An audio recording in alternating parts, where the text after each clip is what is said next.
शुरू होती है और हमें पता चलता है कि इजिप्ट के पिरामिड पर बहुत सालों से एक कर्ज मौजूद है। जो भी इंसान इन मकबरों को छेड़ा करता था उसका अंजाम अच्छा नहीं होता था और वो हमेशा उस कर्ज का शिकार हो जाता था। इसलिए बहुत सारे साइंटिस्ट इन पिरामिड से दूर रहा करते थे। बेसिकली आर्कोलॉजी उन्हें कहा जाता है जो पुरानी इमारतों पर या पुराने खंडरों पर रिसर्च करते हैं। लेकिन बहुत सालों के बाद आर्कोलॉजिस्ट को नासा के सैटेलाइट से ऐसा पिरामिड के बारे में पता चलता है जो जमीन के नीचे हजारों फीट नीचे था। इसका मतलब इस पिरामिड ने नीचे अपनी एक दुनिया बनाई हुई है। और ये पिरामिड की अजीब बात ये थी कि ये पुरानी होते के साथ साथ इसकी शेप भी बाकी पिरामिड से डिफरेंट ही थी। यानी कि बाकी पिरामिड 4 साइड ही हुआ करते थे लेकिन इस पिरामिड की सिर्फ 3 साइड थी।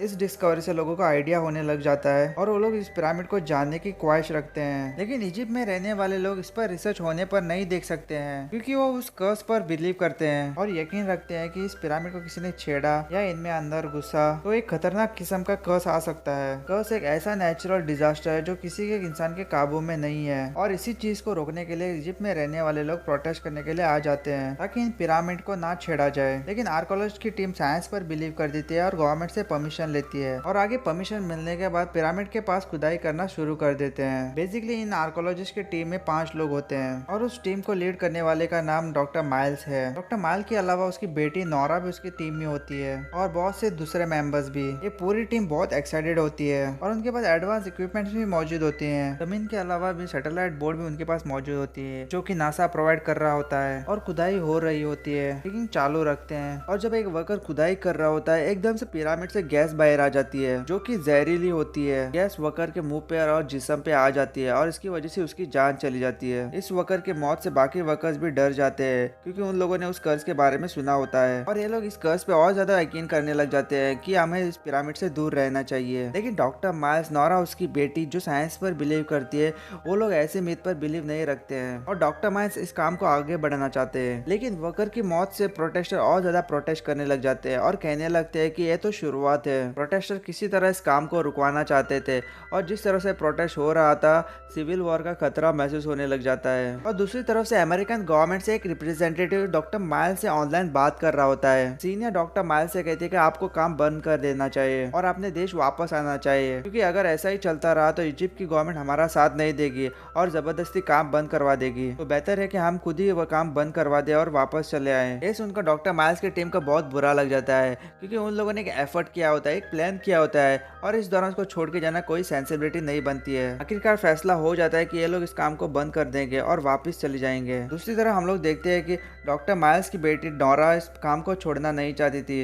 वो चाहती थी इस रिसर्च को चालू रखा जाए और वो बाकी टीम मेंबर्स को कन्विंस करने में कामयाब हो जाती है कि हमें कम से कम पिरामिड के अंदर तो जाके देखना तो चाहिए कि ये पिरामिड दूसरे पिरामिड से अलग कैसे है, क्यों ये 3 शेप का है और क्यों ये जमीन के नीचे है और हमें अंदर जाके देखना तो चाहिए। और उसकी टीम किसी तरह राजी भी हो जाती है और इन चीजों में एक्सप्लोर करने के लिए वो लोग एक रोबोटिक कार पिरामिड के अंदर भेज देते हैं ताकि फाइंड किया जाए ये पिरामिड दूसरे पिरामिड से अलग कैसे है। तो ये रोबोटिक कार पिरामिड के अंदर जा रही होती है तो हम लोग देखते हैं कि वाकई ये पिरामिड बाकी पिरामिड से अलग है, जैसे कि उसे खास मकसद के लिए बनाया गया हो। वो रोबोटिक कार आगे बढ़ रही होती है तभी एक चीज उस पर हमला कर देती है जिसकी वजह से उनकी कैमरा फील्ड खत्म हो जाती है, यानी कि कैमरा कनेक्शन लॉस हो जाता है। अभी ये नहीं देख पा रहे अंदर क्या हुआ तो बाहर सभी अंदाजा लगाने लगते हैं कि शायद कोई कुत्ता या कोई जानवर पिरामिड के अंदर चला गया होगा और उसने हमारे रोबोट कार पर हमला कर दिया और उसके कारण हमारा कैमरा डिस्कनेक्ट हो गया। बेसिकली ये रोबोटिक कार नासा के थ्रू इन्हें दी गई थी और वो बहुत एक्सपेंसिव था और अभी ये लोग नहीं चाहते थे कि ये रोबोटिक कार को अंदर ही रख दिया जाए और वो लोग उसको वापस लाकर जाना चाहते थे और वो लोग पिरामिड को और भी एक्सप्लोर करना चाहते थे क्योंकि उनके पास बहुत कम टाइम था क्योंकि गवर्नमेंट ने उन पर पाबंदी लगाई हुई थी। और हम लोग साफ देखते हैं कि मिलिट्री भी यहाँ पर मौजूद थी और मिलिट्री साइंटिस्टों पे पहरा दे रही होती है, यानी कि इन पर नजर बना के रखे थे कि ये लोग उल्टा सीधा काम ना करें। अब ये लोग प्लान करते हैं कि मिलिट्री से बच के वो पिरामिड के अंदर चले जाएंगे और रोबोटिक कार लेके वापस चले आएंगे। अभी वो अंदर जाने की तैयारी करते हैं।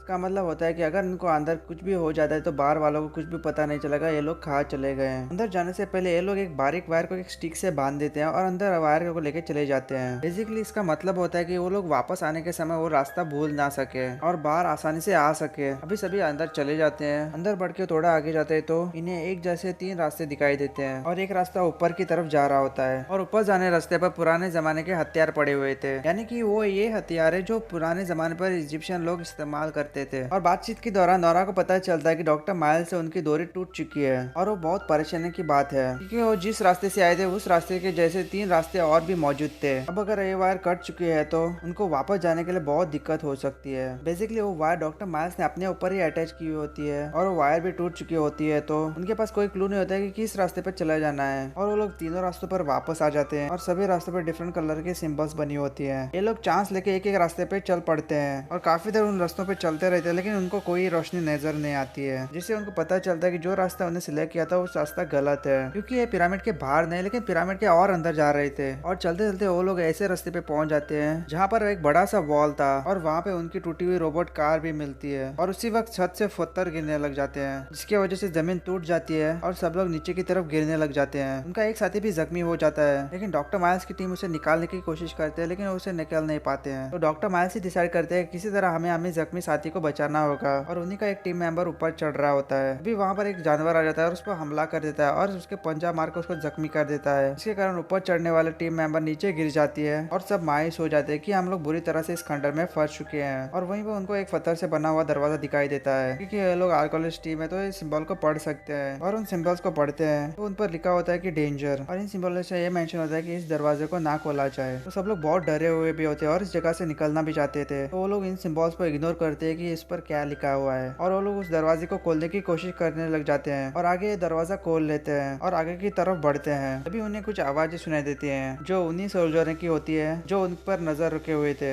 जब उन सोल्जरों को पता चलता है कि ये टीम पिरामिड के अंदर चली गई है तो उन्हें वापस लाने के लिए वो लोग अंदर आए हुए थे और ये उन्हीं की आवाज होती है। उसी वक्त वो लोग अपने जख्मी साथी की चीख सुनते हैं और उसको देखने के लिए सभी वापस आते हैं। जो उनका साथी माइकल है वो वहाँ से गायब होता है, उसका खून का निशान फैला होता है, उसको कोई चीज घसीट कर ले गई है क्योंकि उसके खून की निशान जमीन पर नजर आ रहे हैं। जिस चीज को देखकर डॉक्टर माइल्स और नोरा वो बहुत परेशान हो जाते हैं। इन्हें कुछ अंदाजा भी नहीं होता कि ये सब क्या हो रहा है। इन्हीं रिसर्चों की एक टीम में से एक साथी डॉक्टर माइल्स और नोरा से लड़ने लगता है। तो तुम किस तरह के डॉक्टर हो, आर्कोलॉजिस्ट हो, जो इस पिरामिड से निकाल नहीं सकते हो। लेकिन रियलिटी ये थी कि ये पिरामिड बहुत ज्यादा कॉम्प्लिकेटेड था, जहाँ से बाहर जाना आसान नहीं था। फिर निकलने की कोशिश में इन्हें ये टनल नजर आती है जहाँ से वो निकलने की कोशिश कर रहे होती है और अभी जा ही रहे होते तभी एक जानवर उन पर अटैक कर देता है, जो कि एक जंगली कैट की तरह दिख रहा होता है और काफी मुश्किल से वो छोटी टनल से बाहर आ जाते हैं। तो वहाँ पर एक सोल्जर मौजूद होता है, जो वही सोल्जर होता है जो उनको रोकने के लिए ड्यूटी पर होता है और मदद करने वाले सोल्जर को भी वो जानवर मार देता है। कहानी का प्लॉट ट्विस्ट हमें तब पता चलता है कि ये सब कुछ हो क्यों रहा है इस पिरामिड के अंदर में। मूवी का राइटर हमें ये बताना चाहते हैं कि इस पिरामिड के अंदर एक एनाबिस रहता है। बेसिकली ग्रीक मैथोलॉजी में एनाबिस एक गॉड होता है जिसको किसी वजह से निकाल दिया जाता है हेवन के अंदर से, और अभी पिरामिड एनाबिस की रहने वाली जगह होती है। एनाबिस भी एक गॉड होता है जिसको सजा के तौर पर हेवन से निकाल दिया होता है और अभी ये पिरामिड एनाबिस की जेल है और इस जेल में जो भी आता है एनाबिस उसे मार देता है। लेकिन मारने के पीछे भी एक वजह होती है। एनाबिस इस जेल से या पिरामिड से तभी बाहर निकलेगा जब वो ऐसे इंसान को ढूंढ लेगा जिसका सोल और दिल परफेक्ट पोजीशन पर हो। और जिस दिन एनाबिस को जैसा इंसान मिल गया तो वो अपनी सजा से आजाद हो जाएगा। इसीलिए वो हर एक इंसान को मारता है, उनको एक तराजू में रखता है। तराजू के एक साइड में उनका दिल और दूसरी साइड उसके रूह को रखकर बैलेंस करते थे ताकि उसे मालूम हो सके कि ये इंसान अच्छा है कि बुरा। और अभी तक जितने भी लोग अंदर आए हुए थे वो सभी लोग बुरे होते हैं और अभी तक एनाबिस अपनी जेल से या पिरामिड से आजाद नहीं हुआ था। और धीरे धीरे डॉक्टर माइल्स और उनके टीममेट पिरामिड के अंदर मरने लगते हैं। एनाबिस डॉक्टर माइल्स को भी मार देता है और जब इसके दिल को और रूह को बैलेंस किया जाता है तो एनाबिस को भी बैलेंस नहीं पाता। और एंड में हमें दिखाते हैं डॉक्टर माइल्स की बेटी नोरा जो रोशनी से बहुत करीब होती है, यानी कि इस पिरामिड टनल के एंड में होती है। वो बिल्कुल बाहर जाने वाली होती है तो वहाँ पर उसे एक लड़का दिखाई देता है, एक कम उम्र का लड़का।